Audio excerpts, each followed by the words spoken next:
So we got the warrant, but there's this underlying affidavit and some other materials. And the underlying affidavit's important because typically, I'll warn you, I'm not a criminal lawyer. I'm not a lawyer. But I've seen enough of this material to tell you, I'm pretty sure I know what I'm talking about. That the affidavit is the material given by the FBI, written. Usually it's an FBI agent who signs it, detailing what essentially they're investigating and why they think there's probable cause that crimes were committed. And that's where all the details are. What was the fundamental basis for this raid? And as I'm suggesting, it's all based on lies and dishonesty. And I'm sure the affidavit, and it will eventually be released largely fully, I think, will disclose that. Now, of course, the FBI's position, the Justice Department's position, and the court ordered the Justice Department and the FBI to respond to Judicial Watch's demands that this material be unsealed. It was filed under seal, which means it's not public. And so Judicial Watch filed its brief immediately, and then these media organizations came in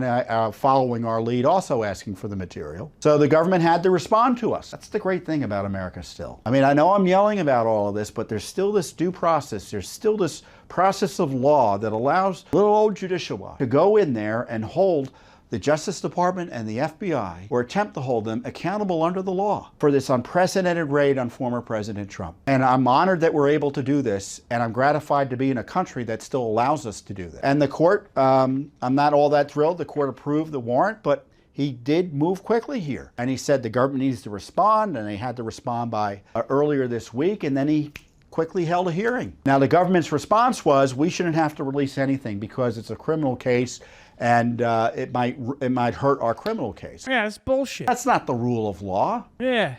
We don't want to release. No, that's literally that is the rule of law. No, that's quite literally the rule of law. The only reason why this is different is because it's the president. No, that's actually how the rule, that's how the rule of law works, as a matter of fact. Like, in 99.9% of circumstances, especially when there's an ongoing investigation, there's no world in which the federal government's like, oh, here, let's reveal literally our current ongoing investigation in the midst of an ongoing investigation just because the other side asked for it. No, that's not how that works. And as a matter of fact, the only reason why the magistrate judge allowed the release of this affidavit was because of the incredible circumstances behind raiding the home of a former president. And that's why this really crazy affidavit reveal happened. And we're the Justice Department, and that's the end of the discussion. Of course, that's not what the court is supposed to do, and the court rejected that in response to Judicial Watch and the media requests. This is what we said. It seems like the Biden Justice Department is telling the court what to do. Respectfully, the court should make its own independent assessment of the compelling public interest in transparency about this abusive raid. The criminal investigation the Biden administration is covering up reeks of corruption and dishonesty, and is based on a reinvention of law about presidential records that is at odds with the U.S. Constitution, court rulings, federal statutes, and prior government legal positions and practice. No administration should be able to raid the home of a former president and putative presidential candidate. Wait, why not? Like, what the does that mean? What kind of precedent is that? Yeah, you can do murders as the president, you know what I mean? But if you're the former president, even after you're no longer president, we can't do that. Like, they ran the gamut on this when Trump was president, right? Part of the reason why Trump wanted to get reelected was so that he could continue doing whatever the he wanted to without any sort of legal scrutiny, right? So we could say, like, oh, the powers of the executive, they're awesome, you can't touch me, yada, yada, yada. Like, they think that you should have immunity forever. Like, there should be a protective barrier over you from any kind of legal circumstance. You can carry all the legal documents you want. You can hold on to classified information if you want. You can even, like, literally just go and run over someone with a car, and no investigation can ever be conducted into that because you're the ex-president. Based on secret reasons. Well, that's actually what I said. That's not what our lawyers said. Let me see what our lawyer. He's so bad, dude. He's so bad. He is literally like a dumb jock. If this is the best Trump has, they are so cooked. I'm gonna keep it real. Oh, Jesus Christ. He's not the lawyer. I know, but he's giving legal advice to Donald Trump. So who cares? Donald Trump apparently held the classified information, according to CNN, that we just showed you. He held on to the classified information by listening to Tom Fitton's legal advice. Looks like someone tried to draw John Travolta from memory. Yeah, he somehow looks like more up than John Travolta and the way that John Travolta currently looks. Dude, the dude is the artesian build of lawyers, holy balls. Dude didn't even change out his golf clothes before the press conference. That's the only thing he wears. I don't know if you know this, but Tom Fitton usually doesn't wear sleeves, okay? It's a rare and unique circumstance if you see this man wearing sleeves. Look, he's got it and he's flaunting it. I don't have a problem with that. He's sexy. There is one type of slander against Tom Fitton that I'm not going to stand for, and that's like saying he's not hot, because he is.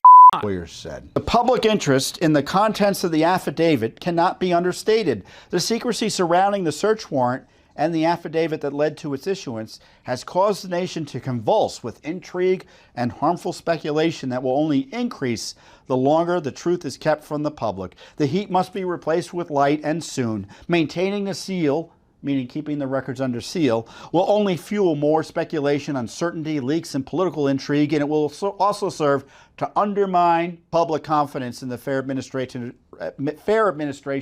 of justice and equal protection.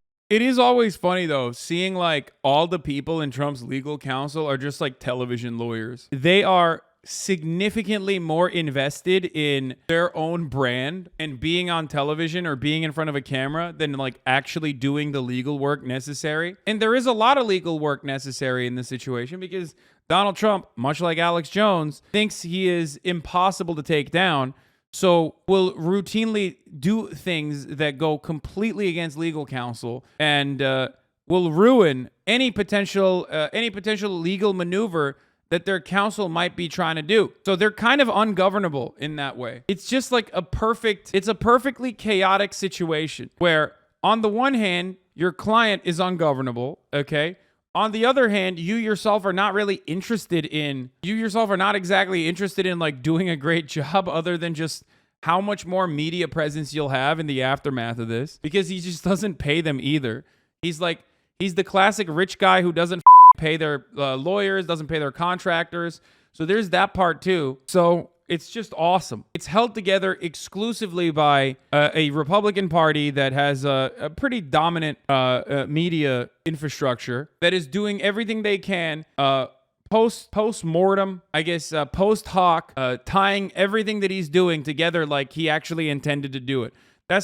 And he did it. He did it for 4 years. He operated like this for 4 years. But now that he doesn't have power, now that he's no longer in office, he kind of can't do that as well. Protection of the law. Concerning the gravity of this unprecedented action by the government, at a minimum, the court should review the affidavit line by line to determine what information may be disclosed and what information may be redacted to balance the competing concerns at issue. And the court agreed with us, and that's exactly what he told the government at a hearing he ordered earlier this week. It was on Thursday of this week in West Palm Beach. Judicial Watch lawyers were there. Our local counsel, Jim Moon, was responding, made argument for us.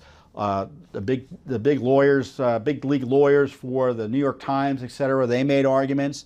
And of course, the Justice Department came in and they tried to make arguments. And the court rejected outright the Justice Department's theory that they should be able to redact everything, because he said, I've looked at this and I've decided, and I'm inclined to agree, that there's certain materials here that can be released. So we won. Now, are we going to get anything released? That remains to be seen, because there's always the right of appeal, practically speaking. But the court ordered the Justice Department to file something, presumably that releases some material, and the court will look at it, and if he disagrees with them, he will call them in and have a secret meeting, what there's called an ex parte discussion with them about the redactions, and who knows where it will go from there. So as soon as next week, who knows, maybe the government will file something the court immediately likes, and we get a new version of the affidavit, or a version of the affidavit that has more information, or maybe the fight just goes on for months and months and months, which of course is what the Justice Department wants, right? It's about destroying Trump. It's about causing political heartburn for their political opponents. And this has been the case with prior Justice Department, FBI. I'm not kidding when I say I think YouTube lawyers will do a better job than this guy. Television lawyers are more comfortable than YouTube lawyers. In order to be a good lawyer, you have to be a